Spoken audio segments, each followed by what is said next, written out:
Hola amigos, ¿cómo están? Este es un video para YouTube. Estoy reparando una guitarra, pero no quiero hablar de eso en este momento. He estado trabajando varias producciones de música últimamente y hay mucha confusión de lo que se habla o cómo se tiene que hacer este proceso. Y la verdad es la que tienes frente a ti, siempre. Y es realmente hacer lo que puedas con lo que tengas. Porque si no siempre existe como un anhelo de querer lograr sonar de tal forma o hacer este tipo de música, pero a lo mejor ni siquiera tienes los elementos para hacerlo. Entonces te transforma en un estado, en un mono ansioso que quiere cosas que no tiene. Y eso va muy en contra de la manifestación artística, porque justamente el mejor arte que puedes hacer es con las cosas que posees. Si tienes tal pedalera, tal interfaz o no tienes interfaz, da lo mismo. Lo más importante es lo que terminas haciendo como la proyección desde la vista de un productor. Por eso es tan importante esa labor. ¿Ya? En mi caso me toca hacer todo porque no trabajo en una cadena de grandes personas, o sea, de tantas personas, sino que muchas veces me toca a mí ser productor, ingeniero de mezcla, de grabación, de mastering, hacer todo. Yo sé que eso a cierta escala no es tan factible, ¿ya? Y es verdad, no es tan factible porque es mucho trabajo, es como que me tengo que desdoblar en distintas funciones y se hace un poco complicado. Pero eso también me hace tomar el proceso y verlo desde atrás, desde el inicio nuevamente y decir, oye, no me estaré complicando tanto y en realidad lo que quiero hacer sonar como música se puede hacer con elementos más sencillos. Por ejemplo, yo solía estar en el rock y en el metal y en otras manifestaciones de música también, pero últimamente empecé a cuestionarme y dije, siento que lograr eso, y aquí ni siquiera conozco un baterista, ¿ya? Que pueda cumplir o que pueda lograr ese toque, por ejemplo. Puedo estar eternamente buscando a alguien, ¿ya? Al final pensé en simplificar todo esto y tengo un djembe de cuero que me hizo hace un tiempo. Y a lo mejor eso es lo que tengo que hacer, ¿ya? Y no me complico. Y no vivo en un estado de ansiedad buscando a alguien o a algo que haga una función que yo no puedo. Y eso es más realista, ¿ya? Eh, es más sencillo, no te estresas y en realidad para el efecto del oyente yo creo que realmente a nadie le importa si la música tiene batería o no, o tiene guitarra eléctrica o no. Eso no le importa a nadie. Lo que importa es cómo termina sonando el completo de la música, que es lo que termina siendo el efecto, ¿ya? Se puede hacer el mismo efecto, por ejemplo, causar intriga, ya, por ejemplo. Causemos intriga con esta música. Se puede hacer con muchas fórmulas, con muchos instrumentos distintos, se puede lograr lo mismo. Entonces, es más importante sentir lo que quieres para que las cosas que te rodean ya puedan lograrlo. Y no pensar tanto desde quiero una producción con estos elementos, y siempre pegarse en lo técnico.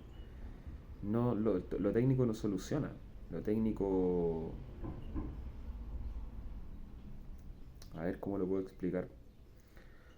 Lo técnico son herramientas, ¿ya? Pero la solución la propones tú, con las herramientas que tienes. Y esa es la verdad, no hay otra, o sea, eh, todo depende de lo que tengas enfrente. También de esto podemos hablar de algo bien interesante que es acerca de, bueno, pasando a la mezcla, por ejemplo, ya, dejamos el tema de la producción y, por ejemplo, ya elegimos los instrumentos y son los que tenemos, listo. Y puede ser un efecto hermoso igual. Igual va a ser una música agradable y que la gente va a querer oír, ¿ya? Y no tiene que ser de 60 instrumentos, pueden ser 3, ¿ya? Pueden ser 4 y y creo que se puede lograr igual. Pasando a ya después, a mezclar. ¿Qué realmente es mezclar? Mezclar es que todo suene coherente. Ya entendemos las herramientas técnicas, sabemos que existen estructuras de ganancia, que existen ciertos micrófonos que son mejores para unas funciones que otras, y que en cada canal hay que tener al menos un preamplificador, un ecualizador y un compresor, ¿ya? Es lo básico. Y con eso se pueden lograr excelentes resultados. Pero lo más importante siempre es saber para qué ocupas la herramienta. No todos los canales vas a tener que prender el preamplificador o el compresor o ecualizar como demonio, ¿ya? Si realmente tú desde la parte inicial ya sabías cómo tenía que ir sonando, probablemente logres mucho de eso a través de las capturas. Eh, por ejemplo, a ver, ya voy a hablar de un ejemplo. Últimamente estoy grabando, o sea, todo en estéreo en realidad. Sí, sí, todo, o sea, hasta las percusiones. Si tengo un djembe y lo estoy grabando, le coloco al menos dos micrófonos, porque quiero que cuando yo lo esté golpeando, esto en la imagen estéreo suene aquí y después como que suene un poquito acá y después pega el agudo y sale por aquí. Y eso hace que el estéreo o el campo se mueva, y eso es realismo. ¿Por qué pasa eso? Porque obviamente yo tengo dos micrófonos puestos y cuando yo estoy ejecutando el djembe, yo lo toco, se mueve para acá, se mueve para acá y eso genera movimientos de desfase entre los micrófonos y eso hace que se mueva eso en el campo estéreo. Entonces es súper interesante de repente cómo recrear eso con solo instrumentos virtuales. Quizás no se puede, ¿ya? Pero es otra herramienta.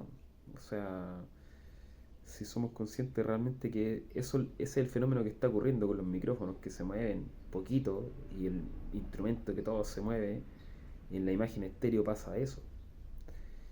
Eh, Eso hacerlo con instrumentos virtuales, quizás tendríamos que recrear una cadena lógica ahí con una reacción en donde exista una imagen estéreo móvil acorde al nivel de impacto, por ejemplo, de un elemento. Quizás se puede configurar y sería algo divertido para salirse de lo digital que suena siempre ahí, ¿cierto? O con esta misma gordura, ¿ya? A pesar de que entiendo que se puede dibujar el MIDI con la intensidad, pero la intensidad es solo un parámetro. En la realidad, cuando se graba la realidad, siempre existen desfases de las cosas, porque es natural los micro desfases. Así como también se dice, o sea, se habla de cómo ocupar, de que por ejemplo un procesador analógico es mejor que uno digital. Ya, obviamente el sonido analógico es analógico por una cosa, y esto tiene que ver directamente con algo electrónico. Por ejemplo, uno tiene un plugin de salida en una cinta, ya en el máster, ya, con la cinta. Esa cinta está entre un circuito de una simulación ideal, ¿ya? O sea, no siempre está funcionando con el mismo voltaje y todo, pero en la realidad existen las variaciones, existen la carga y la descarga de estos capacitores, la variación en los voltajes, se puede ver y se puede medir. Si nosotros vemos un osciloscopio y medimos un cierto amplificador o el cierto voltaje de un elemento, vamos a darnos cuenta que acorde a su funcionamiento, estos voltajes no se ven así como una raya continua en cierto elemento que consume corriente continua, por ejemplo, sino que existe esto, existen cositas, existen estas oscilaciones. Y esto es muy similar a lo que ocurre con los desfases de los micrófonos. Se está moviendo algo. Y eso es lo que hace que el elemento analógico suene analógico, porque hace como micros cambios de estado. Y esos microcambios de estado, pequeños, perceptibles, es lo que nosotros reconocemos como algo, como que tienen un algo, dicen, ¿cierto? Eh, y así con un montón de elementos. Eh, el nivel de estado de unos tubos. Bueno, ya se explica con eso. Pueden leer acerca de eso con el, por ejemplo, eh, buscan conceptos de electrónicas como el offset, ¿ya? Y se van a dar cuenta que, por ejemplo, un amplificador operacional que se puede alimentar con más o menos 16 voltios, también se puede alimentar con menos 14 y más 16, ¿ya? Lo que ocurrió es que corrimos el punto central y eso genera una onda distinta, ¿ya? Y eso también puede verse como algo divertido a la hora del audio, porque las ondas sinusoidales, la mayoría, se terminan de rectificar de otra forma. Entonces hay tantas maneras de hacer que nuestro audio sea distinto, pero sí tenemos que entender los conceptos técnicos, ¿ya? O sea, es necesario, el arte siempre está ahí, pero si tú también conoces los conocimientos, los conceptos técnicos, también puedes ahondar un poco más y adquieres más herramientas para la hora de tú pensar como productor, como ingeniero de grabación,